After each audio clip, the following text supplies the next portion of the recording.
নমস্কার বন্ধুরা, মুক্তাঙ্গন চ্যানেলের পক্ষ থেকে সবাইকে স্বাগত জানিয়ে শুরু করতে চলেছি আজকের আলোচনা প্রশ্ন পর্ব 22-এর উত্তর পর্ব। এর আগের দিন আমরা প্রশ্ন পর্ব 22 দিয়ে দিয়েছি। যারা যারা দেখোনি তারা কিন্তু অবশ্যই আগে দেখে নিয়ে নিজেরা উত্তর করার চেষ্টা করো, তারপরে আজকের উত্তরের সাথে মিলিয়ে নিও। ঠিক আছে? তো আশা করি অনেকেই ব্যাকরণে পার্টিসিপেট করছো। যারা যারা করোনি এখনো অবধি, এতগুলো আমরা সেট দিলাম, প্রশ্ন পর্ব 22 চলছে। যারা যারা এখনও করোনি তারা কিন্তু চটপট অংশগ্রহণ করে নিও এবং সেখান থেকে তোমাদের কোথায় খামতি আছে বা কতগুলো ভুল করছো, যেই জায়গাগুলো ভুল করছো সেগুলো মার্ক করে রাখো এবং সেগুলো বারবার পড়তে থাকো। ঠিক আছে? তবে তোমরা ব্যাকরণে স্ট্রং হবে।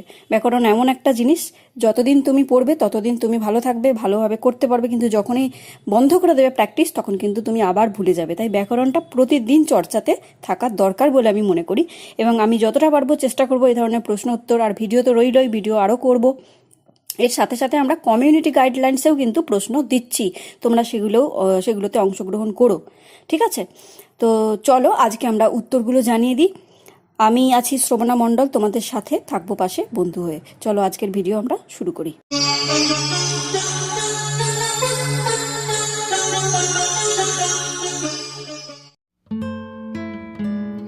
তো বন্ধুরা, আগের দিন আমরা প্রশ্ন পর্ব 22-এ যে প্রশ্নগুলো দিয়েছিলাম সেটা হচ্ছে ব্যাকরণ থেকে কয়েকটা প্রশ্ন ছিল, আর ছিল দশম শ্রেণীর পাঠ্য বিষয় বহুরূপী থেকে। আশা করি তোমরা অনেকেই ঠিক করেছো। আমি খুঁটিয়ে নাটিয়ে প্রশ্ন দিয়েছিলাম, মানে খুব একদম ডিটেলসে বহুরূপী থেকে। তো ব্যাকরণের প্রশ্নগুলো আগে আমরা চলো আলোচনা করে নিই, তারপরে আমরা বহুরূপীর উত্তর বলে দেবো। আশা করি অনেকেই মিলিয়ে নিয়েছো, তা সত্ত্বেও আমি বলে দেবো। ঠিক আছে? আচ্ছা দেখো, ব্যাকরণের 1 নম্বর প্রশ্ন ছিল নিচের কোনটি অল্পপ্রাণ ঘোষ তালব্য ব্যঞ্জন? অপশন ছিল কয়ে বর্গীয় জ, ক্ষয়ে চ, গয়ে তালব্য স, আর ঘয়ে ঝ। এবং উত্তর হবে অপশন ক বর্গীয় জ। তো আমরা জানো যে কোনটা অল্পপ্রাণ না বর্গের প্রথম আর তৃতীয় হচ্ছে অল্পপ্রাণ। তাহলে আমরা যদি চ ছ বর্গীয় জ, চ প্রথম, ছ দ্বিতীয়, বর্গীয় জ তৃতীয়, এইভাবে আমরা হিসেব করব। আর ঘোষ হচ্ছে বর্গের তৃতীয় চতুর্থ পঞ্চম, তাহলে বর্গীয় যেটা ঘোষ। এবং তালব্য চ বর্গটা পুরোটাই তালব্য ব্যঞ্জনের উদাহরণ, ওই জন্য এই বর্গীয় জটার মধ্যেই 3টে বৈশিষ্ট্য বর্তমান আছে, ওই জন্য উত্তর হবে কিন্তু বর্গীয় জ। বাকিগুলো মিলিয়ে তোমরা দেখো যে যে কোনো একটার মধ্যে কিন্তু এই 3টে অপশন নেই, ওই জন্য এটা উত্তর। বোঝা গেল? আচ্ছা, এরপর 2-এর যে প্রশ্নটা ছিল সেটা হচ্ছে মহৌষধ সমান নিচের কোনটি? অপশন ছিল কয়ে মহাযুক্ত ঔষধ, ক্ষয়ে মোহযুক্ত ঔষধ, গয়ে মহাযুক্ত ঔষধ, আর ঘয়ে মহাযুক্ত ঔষধি। এবং উত্তর হবে অপশন গ মহাযুক্ত ঔষধ। ঠিক আছে? ভালো করে এই সূত্রটা মুখস্থ করবে। এর আগেও বলেছি এই ধরনের উদাহরণ আরও আছে, মহৌষধ, বনৌষধ, অমৃত ঔষধ, এই ধরনের যে উদাহরণগুলো এগুলো একটু দেখে করবে। ঠিক আছে? উত্তর হবে অপশন গ। এরপর 3 নম্বর যে প্রশ্নটা আছে সেটা হচ্ছে কোনটি ক্রিয়াবাচক বিশেষ্যের উদাহরণ? অপশনগুলো ছিল কয়ে দল, ক্ষয়ে গীতা, গয়ে দর্শন, ঘয়ে শৈশব। এবং উত্তর হবে অপশন গ দর্শন। দর্শন, শ্রবণ, গমন, চলন, এগুলো কিন্তু সব ক্রিয়াবাচক বিশেষ্য। মনে রাখবে বিশেষ্য। কিন্তু যদি দর্শন মানে হচ্ছে দেখা, এটা হচ্ছে কাজের নামটা, কাজটা নয়। কিন্তু দৃষ্ট মানে দেখছি, যে জিনিসটা দেখছি, চলছি, পড়ছি, খাচ্ছি, এগুলো কিন্তু ক্রিয়াপদ। কোনটা ক্রিয়াপদ আর কোনটা ক্রিয়াবাচক বিশেষ্য, এগুলো কিন্তু খুব ভালো করে নির্ণয় করতে জানতে হবে। ওকে? তাহলে উত্তর হচ্ছে অপশন গ দর্শন। ঠিক আছে? এরপর 4 নম্বর প্রশ্ন ছিল নি থেকে নয়ন, এটি কিসের উদাহরণ? অপশনগুলো দেখো ছিল গুণ, কয়ে ছিল গুণ, ক্ষয়ে বৃদ্ধি, গয়ে সম্প্রসারণ, আর ঘয়ে আদেশ। এবং উত্তর হবে অপশন ক গুণ। কারণ আমরা জানি গুণ, বৃদ্ধি, সম্প্রসারণ কাকে বলে। এখানে দেখো দীর্ঘই থেকে অয় হয়েছে, রস্যই বা দীর্ঘই যখন অয়ে পরিণত হয়, তো অন্তস্থ অয় যখন পরিণত হয় তখন কিন্তু সেটা গুণ হয়। ঠিক আছে? গুণ, বৃদ্ধি, সম্প্রসারণ এগুলো কিন্তু দুদিন ছাড়া ছাড়াই একটু দেখে নিও কোনটা কিসে পরিণত হয়, তাহলে কিন্তু এটা মনে থাকবে। আচ্ছা, এরপর 5 নম্বর যে প্রশ্নটা ছিল সেটা হচ্ছে বাক্য থেকে বাক্য এটা কি জাতীয় পরিবর্তন? আচ্ছা, অপশনগুলো আগে দেখো। কয়ে ছিল স্বরসঙ্গতি, ক্ষয়ে অভিশ্রুতি, গয়ে অপিনিহিতি, আর ঘয়ে দীর্ঘীভবন। এবং উত্তর হবে অপশন গ অপিনিহিতি। তার কারণ বাক্য থেকে বাক্য, এটা তোমরা হয়তো বলবে উপনীতির নিয়ম কি আছে, রস্বই বা দীর্ঘই যেটা থাকে শব্দের মধ্যে, সেই রস্বই বা দীর্ঘই যখন তার ঠিক অব্যবহিত পূর্বে উচ্চারিত হয়, মানে ঠিক আগের একটু পূর্বে উচ্চারিত হয়, তখনই তো সেটাকে উপনীতি বলে। তাহলে বাক্য শব্দটার মধ্যে তো রস্বই বা দীর্ঘই নেই, তাহলে এটা কি করে উপনীতি হচ্ছে? এটা নিয়ে আমি একটা ডিটেলসে আলোচনা করেছি, চাইলে দেখে নিতে পারো অভিনীতির আলোচনা। তা সত্ত্বেও এখানে সংক্ষেপে বলে দিচ্ছি, বাক্য শব্দটার মধ্যে যখন আমরা কয়ে জফলা যে আছে সেটাকে আমরা উচ্চারণ করছি কিয়, বা কিয়, কয়ে জফলাটা কিয় উচ্চারণ হচ্ছে, কয় রস্বই অন্তস্থ, তাহলে কিয় যখন উচ্চারণ হচ্ছে রস্বই একটা আছে, ঠিক আছে? তো সেই জন্য এটা অভিনীতি, ঠিক আছে? আচ্ছা, এরপর 6 নম্বর যে প্রশ্নটা আছে সেটা হচ্ছে চন্দ্রশেখর কি সমাস? চন্দ্রশেখরের যেটা সমাসের অপশনগুলো আছে, কয়ে কর্মধারায়, ক্ষয়ে তৎপুরুষ, গয়ে বহুব্রীহি, আর ঘয়ে অব্যয়ীভাব। এবং উত্তর হবে অপশন গ, বহুব্রীহি, ঠিক আছে?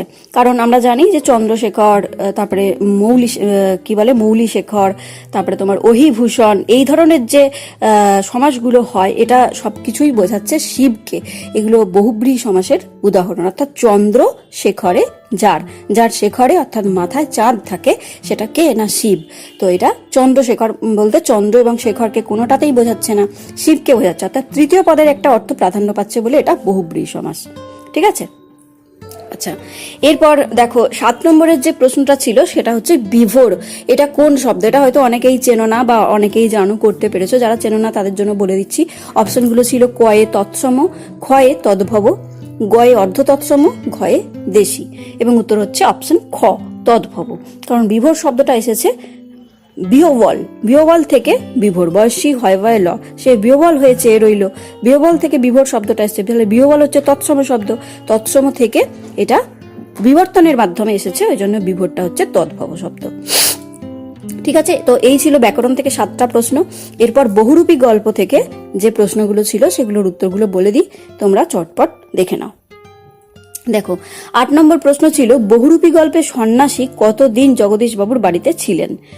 অপশনগুলো আছে কয়ে 1 সপ্তাহ, ক্ষয়ে 2 সপ্তাহ, গয়ে 8 দিন, আর ঘয়ে 10 দিন। এবং উত্তর হবে অপশন ক, 1 সপ্তাহ মতো ছিলেন। 7 দিন হলো একটা সন্ন্যাসী ছিলেন, সন্ন্যাসী জগদীশ বাবুর বাড়িতে, এইরকমই দেয়া আছে। তো 1 সপ্তাহ হচ্ছে উত্তর, ওকে? আচ্ছা, এরপর সন্ন্যাসীর বয়স কত? 9 নম্বর প্রশ্ন ছিল সন্ন্যাসীর বয়স কত। অপশনগুলো শুনে নাও। কয়ে 100 বছর, ক্ষয়ে 500 বছরের বেশি, গয়ে 1000 বছর, আর ঘয়ে 1000 বছরের বেশি। এবং উত্তর হবে অপশন ঘ, 1000 বছরের বেশি। সন্ন্যাসীর বয়স কত না 1000 বছরের বেশি, এইভাবে দেয়া ছিল, ঠিক আছে? আচ্ছা, এরপর কিন্তু 10-এর যে প্রশ্নটা ছিল সে ভয়ানক দুর্লভ জিনিস, এটা বলেছিলাম গুরুত্বপূর্ণ প্রশ্ন, এটা খুবই সোজাও অবশ্য। কোনটি দুর্লভ জিনিস? অপশনগুলো আছে কয়ে সন্ন্যাসীর দেখা পাওয়া, ক্ষয়ে সন্ন্যাসীর পায়ের ধুলো পাওয়া, গয়ে সন্ন্যাসীর আশীর্বাদ পাওয়া, আর ঘয়ে সন্ন্যাসীর চরণামৃত। কোনটা দুর্লভ জিনিস না সন্ন্যাসীর পায়ের ধুলো পাওয়া, যেটা সন্ন্যাসী কাউকে নিতে দেননি, শুধুমাত্র জগদীশবাবুকে। জগদীশবাবু যখন তার পায়ের জুতোতে সোনার বোল লাগিয়ে দিয়েছিল খড়ম, তখন তিনি তার পায়ের ধুলো নিয়েছিলেন, এরকম উল্লেখ আছে, ঠিক আছে? তাই অপশন খ হচ্ছে উত্তর। 11-র প্রশ্ন ছিল যে সন্ন্যাসীকে বিদায় দেওয়ার সময় জগদীশবাবু কত টাকা দিয়েছিলেন? কয় অপশন আছে 100 টাকা, ক্ষয়ে 101 টাকা, গয়ে 500 টাকা, ঘয়ে টাকা দেননি। আচ্ছা, অপশন হবে উত্তর হবে ক, 100 টাকা দিয়েছিলেন জগদীশবাবু সন্ন্যাসীকে বিদায় দেওয়ার সময়, ঠিক আছে? আচ্ছা, 12-র যে প্রশ্নটা ছিল সেটা হচ্ছে হরিদা ইচ্ছে করলে কিসের কাজ পেয়ে যেতে পারেন? অফিসের কাজ, ক্ষয়ে দোকানের ফেরিওয়ালার কাজ, গয়ে দোকানের বিক্রিওয়ালার কাজ, আর ঘয়ে হচ্ছে ক ও গ ঠিক। এটা কিন্তু ভালো করে পড়তে হবে, না হলে এই ধরনের প্রশ্নগুলো কিন্তু গুলিয়ে যেতে পারে। এবং উত্তর হচ্ছে অপশন ঘ, ক আর গটা হচ্ছে ঠিক। ইচ্ছে করলেই হরিদা কোনো অফিসের কাজ বা দোকানের বিক্রিওয়ালার কাজ পেয়ে যেতে পারেন, ফেরিওয়ালা কিন্তু নেই, ঠিক আছে? তাই উত্তর হচ্ছে অপশন ঘ। এরপর 13-র যে প্রশ্নটা ছিল সেটা হচ্ছে হরিদাকে বহুরূপী হিসাবে যারা চিনতে পারে তারা কত টাকা বকশিস দেয়? কয় অপশন আছে 1 আনা 2 আনা, ক্ষয়ে 2 আনা 3 আনা, গয়ে 2 1 পয়সা, ঘয়ে 2 4 পয়সা, ঠিক আছে? এবং উত্তর হচ্ছে অপশন ক। এটা একটু ভালো করে পড়বে, ওই জাতীয় লাইনগুলো ওখানে বেশ অনেকগুলো আছে, 1 আনা 2 আনা দেয়, 2 আনা 3 আনা দেয় কোনটায়, এই ধরনের আছে। তো এগুলো একটু দেখে শুনে করবে। উত্তর হচ্ছে 1 আনা 2 আনা, যারা চিনতে পারে। আচ্ছা, 14 যে প্রশ্নটা ছিল সেটা হচ্ছে চকের বাসস্ট্যান্ডের কাছে ঠিক কখন আতঙ্কের হল্লা বেজে উঠেছিল। অপশনগুলো আছে কয়ে সকালবেলা, খয়ে দুপুরবেলা, গয়ে বিকেলবেলা আর ঘয়ে সন্ধেবেলা। এবং উত্তর হচ্ছে অপশন খ, দুপুরবেলার সময় আতঙ্কের হল্লা বেজে উঠেছিল। 15 প্রশ্ন যেটা ছিল যে বিরক্ত হয়ে দুটো একটা পয়সা দিয়ে দেয়, কারা দিয়ে দেয়? আচ্ছা, কয় অপশন ছিল যারা চিনতে পারে হরিদাকে, খয়ে যারা চিনতে পারে না, গয়ে বাসের যাত্রীরা, ঘয়ে দোকানদাররা। এবং উত্তর হচ্ছে অপশন খ, যারা চিনতে পারে না তারা কিন্তু দুটো একটা পয়সা দিয়ে দেয়। ঠিক আছে, তো এই ছিল বন্ধুরা মোটামুটি 15টা প্রশ্ন। আশা করি অনেকেই তোমরা উত্তর মিলিয়েছো, এবং যারা যারা এখনো ভিডিওটা দেখে মেলাওনি তারা কিন্তু চটপট মিলিয়ে নাও।